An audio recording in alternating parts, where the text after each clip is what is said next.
Posibleng magkaroon ng agarang epekto ang peace deal sa pagitan ng Estados Unidos at Iran. Yan ang tingin ng isang political analyst.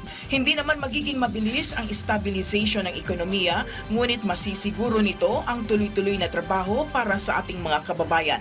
Samantala, malaki rin ang nakikitang positibong epekto ng pagbisita ni Pangulong Ferdinand R. Marcos Jr. sa Russia dahil kilala itong isa sa pinakamalaking oil exporting at oil producing country sa buong mundo na maaaring protektahan ang bansa sa mga epekto ng posibleng problema sa hinaharap hinggil sa langis.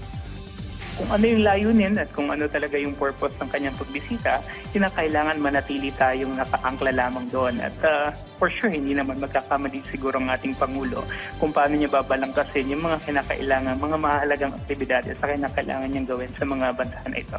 Samantala, alamin natin ang ibang balita sa PTV Davao mula kay Jay Lagang. Mayong adlaw, nihatag og mental health ug psychosocial support ang mga personahe sa Philippine Emergency Medical Assistance Team sa Southern Philippines Medical Center kun SPMC sa Balut Island alang sa mga apektado sa linog natong Hunyo 8 ning tuiga. Nakip silang gihatag nga serbisyo mo ang psychosocial support sa mga komunidad aron nga mahingusgan ang kaluwasan sa mga apektadong komunidad sa gibiling danyo sa linog. Tumong sa SPMC nga makatabang sa mga ilabihang apektado sa linog, pinagi silang serbisyo medikal. Nanginaot sab sila nga pinaagi niini makunhuran ang kabalaka sa mga apektadong residente ingon man aron nga mahingusgan ang mental stability panahon sa mga katalagman. Nagtapok ang pipila ka mga magsisibya sa Davao City sa usa ka hotel sa lanang niadtong Hunyo 16 ning tuiga aron nga hisgutan ang kasamtangang sitwasyon hasta na ang pagpangandam sa Commission on Elections kun COMELEC sa nagkaduol na nga pinakaunang parliamentary election sa Bangsamoro Autonomous Region in Muslim Mindanao UBARM.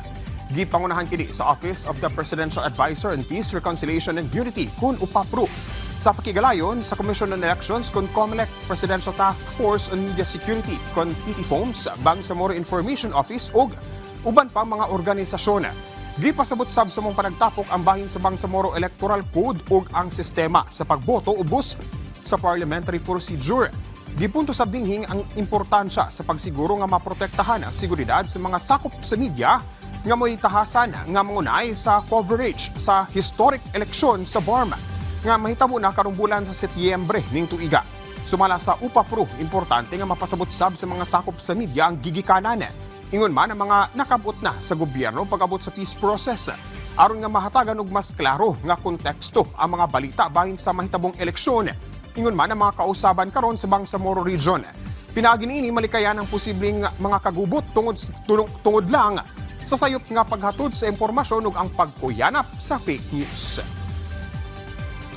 Ug mo kato ang mga nagunang balita dinhi sa PTV Davao. Ako si Jay Lagang para sa Bayan. Mayong adlaw.